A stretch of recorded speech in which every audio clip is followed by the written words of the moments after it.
following is a production of Cary TV, the Town of Cary's government access channel.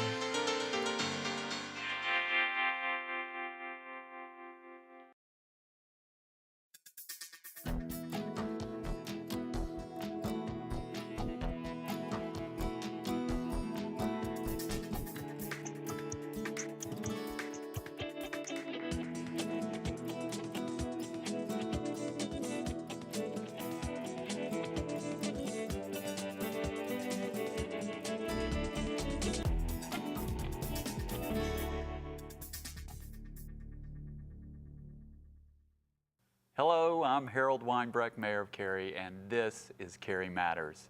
It's the monthly program designed to help keep you informed about the issues that your town council members are working on for our community. Joining me as co-host this month is Lori Bush, one of our 2 at-large representatives on council. And Lori's been on the council since 2011, and we appreciate you participating in this episode of Cary Matters. It's my pleasure. All right. Well, you know, when I talk with citizens, I ask them a lot of times, well, what are the 3 biggest issues that you think we should be focusing on? And one thing always is in that top 3 list, and that's roads. So I thought we could spend the first segment updating everyone on road maintenance policies and current projects in the works or being planned. Yeah, I think that's a great idea. And afterwards, we can answer some of those questions that we've been getting about the Academy Streetscape and the HUD projects. So, Mayor, why don't you start us off with the updates on the roads in Cary? All righty. There are approximately 676 miles of streets in Cary, basically enough road to go from here to Boston. Anyway, who's responsible for maintaining those streets, like fixing potholes or repaving, depends on who actually owns the streets. And in Cary, like most communities in our state, individual streets or street segments are either owned by the Town of Cary, the state of North Carolina, or a private property owner. So this means that a street's maintenance is either the responsibility of the town, the North Carolina Department of Transportation, or the private individual or homeowner association. Roughly 2/3 of all streets in Cary are owned and therefore maintained by the town.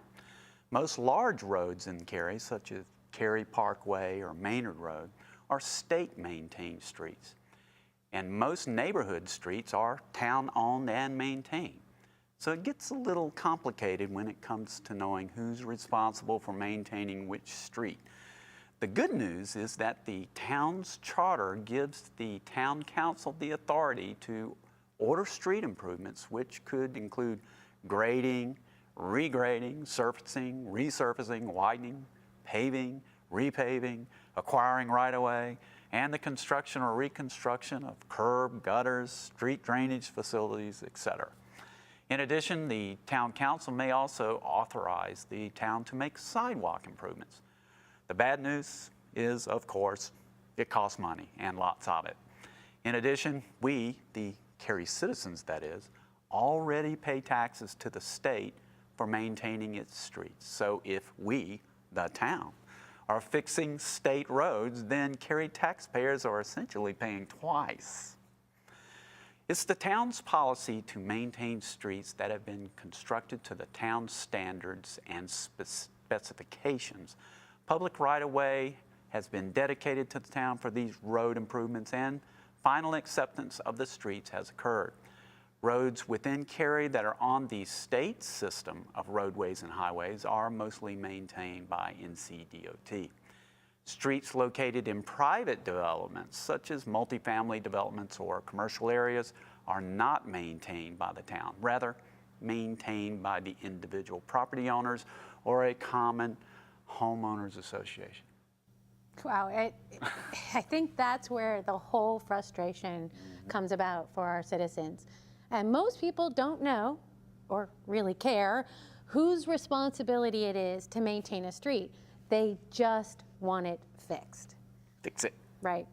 Well, you can always send your request to the town, and we will make sure to address each and every street issue. If it's not our responsibility, we'll contact those who are responsible. Now, of course, if it's a danger, like a sinkhole or a sinkhole, we'll address the issue regardless of who's responsible. But if you really want to know who is responsible for what road, you can go, of course, to the town website at thetownofcary.org and search for the maps online and then select roads. And I've actually done that. I have too. You can see the main roads, and they're mostly DOT. So anyway, Good to know. The town does spend a lot of time and money maintaining roads. In 2011, we repaved or repaired 4.6 miles of road. That increased to 7.6 miles of roads in 2012 and jumped to 21 miles of streets in 2013. And in this fiscal year, we're repaving and repairing 22 miles of streets.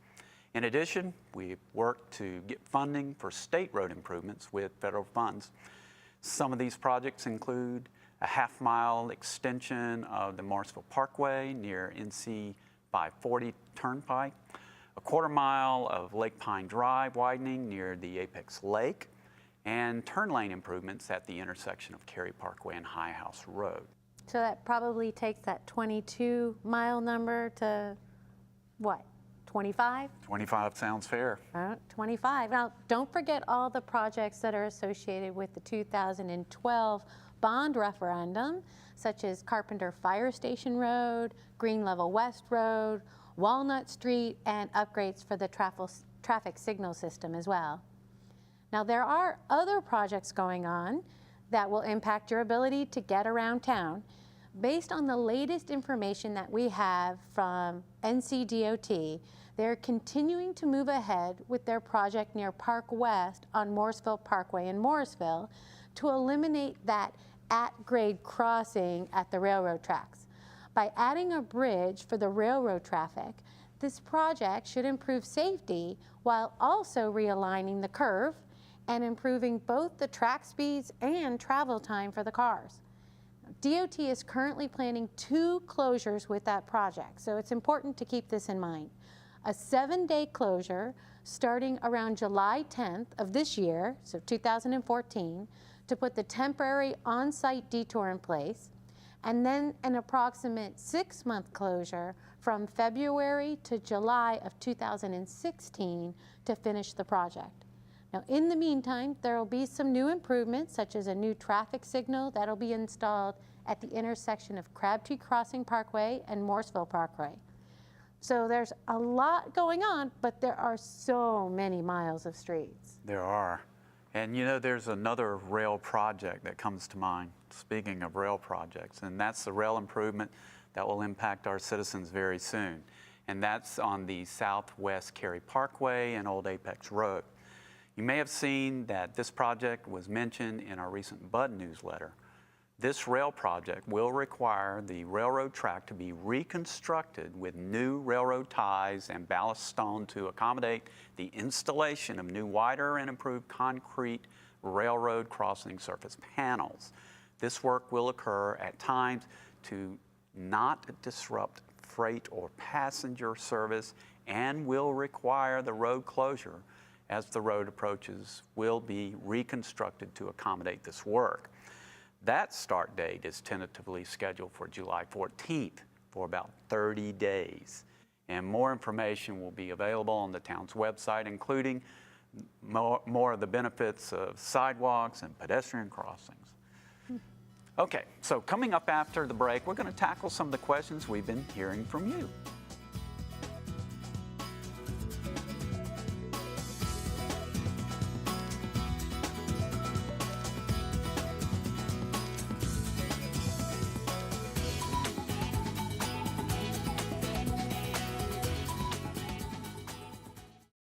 The next 30 seconds can save you a lot of money. Just do your laundry in cold and stick to full loads. Auto-sleep your computers. Plug your gadgets in a power strip and switch it off when you're done. Headed out? Turn back your thermostat by 10 degrees. and drive sensibly. The more energy you save, the more money you save. Find other great tips at energysaver.gov.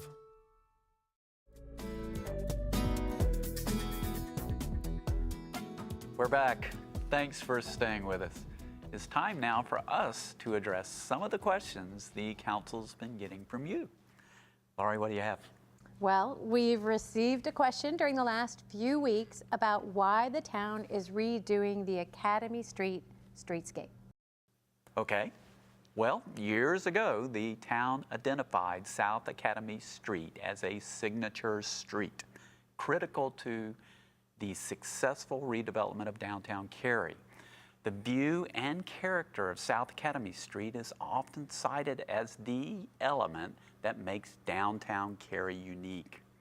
It's our goal to improve the overall quality of life by making South Academy Street even more attractive to residents and visitors as a place to hold downtown festivals, concerts, and other events. This would complement the activities at our Cary Arts Center and provide support to our downtown businesses. In addition, it would further the downtown's reputation as the cultural center of our community, improve pedestrian mobility, enhance and preserve the downtown Cary Historic District, and hopefully spur new private investment in our downtown core. And citizens agree. I say that because funding for this project was approved by Cary voters as part of the 2012 Community Investment Bond referendum.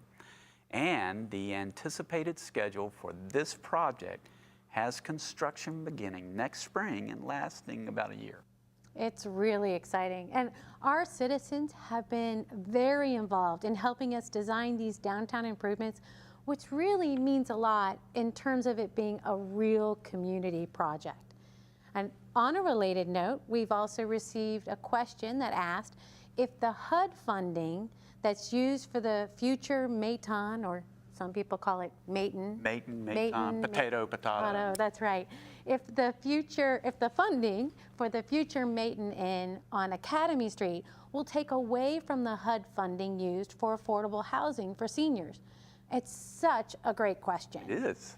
Seniors are one of the fastest growing segments of Cary's population. You would attest to that? I'm not that old. I don't know. Yeah, me either. And because this fast-growing segment is occurring in Cary, we need more affordable housing, more affordable senior housing for our residents. And Cary does receive about $500,000 per year in funding from HUD in the form of an annual Community Development Block Grant, or CDBG grant, that we use to address affordable housing and other needs for lower income. And for those lower income Cary residents, over the past 10 years, the town has helped construct nearly 300 new affordable housing units for seniors, repaired nearly 50 homes owned by seniors with these funds. And the good news is that the HUD funds being used for the Maton Inn are from a different HUD program than the grant we use for affordable housing. So it's not likely to diminish the amount of funding that we have available for affordable housing. Now, in fact, because the HUD funds used for the Maton Inn are a loan, and the developers will be paying interest to the town on this loan, those interest payments may actually generate more money for affordable housing in Cary. Oh, wow. That's good news. It is. Well, coming up after the break, we're going to give you some insights into what's coming up at Town Hall in July and all over Cary, and how you can be involved.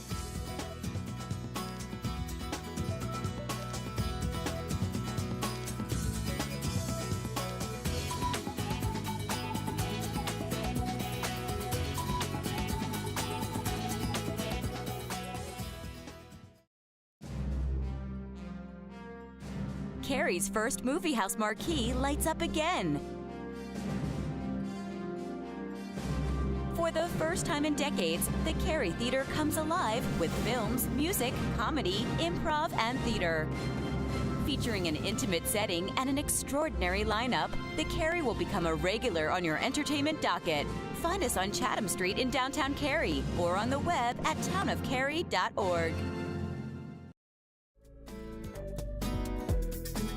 We're back, and in the final segment of Cary Matters, we want to talk about what's happening in July and how you can be involved. Well, it's my turn. Yes, it is. All right, well, Tell me something about July 4th. Oh, I will. This month, we have 3 regularly scheduled council meetings. You know, we have the quasi-judicial meeting, or quasi-judicial matters, on Thursday, July 10th. Our regularly scheduled council meetings are on Thursday, July 17th, and Thursday, July 31st. And in addition, the council will hold a fun work session. Come join us on Tuesday, July 29th. Now, one of the topics we plan to discuss is our building design standards. So if you're interested in more detail about what we'll be covering at any of our meetings, please just go to the meetings calendar section of the town's website, where you can find links to all of those agendas. And that's what I do. I go to those links. I go to those links too. Why don't I talk about July 4th? I think you should. All right. So lots and lots of activities going on in the month of July. And of course, the annual July 4th celebration, which actually starts on July 3rd at a free concert at the Cary Arts Center. And that's always a hoot. Then on July 4th, which is the holiday, meaning that the town closes its office, Bond Park will start celebrating at 7:30 a.m. I don't think I'm going to get up quite that early, but it'll go on until 3:30 p.m. So you have all day to go check it out. Then it will be time to head over to Booth Amphitheater for the symphony and the big fireworks display. Other events during the month of July include the Starlight Concert Series, the 7 o'clock Rock, and Downtown Performance Series, just to name a few. To find out dates, details, and more, check the town's website and click on the calendar. Oh, have you been to any of those 7 o'clock Rock series? They're fantastic. Not this year. I'm going to have to do it. You're going to have to do it. Well, that's it for this edition of Cary Matters. We appreciate your watching and hope that what we've shared has been of interest. Please let us hear from you. Your time is important, and we want this show to be of value to you as we work to bring you, our citizens, closer to your government. Amen. Remember, help keep Cary litter-free, clean, green, and beautiful by volunteering with our Spruce program. Thanks for watching, and as always, thanks for choosing to call Cary home.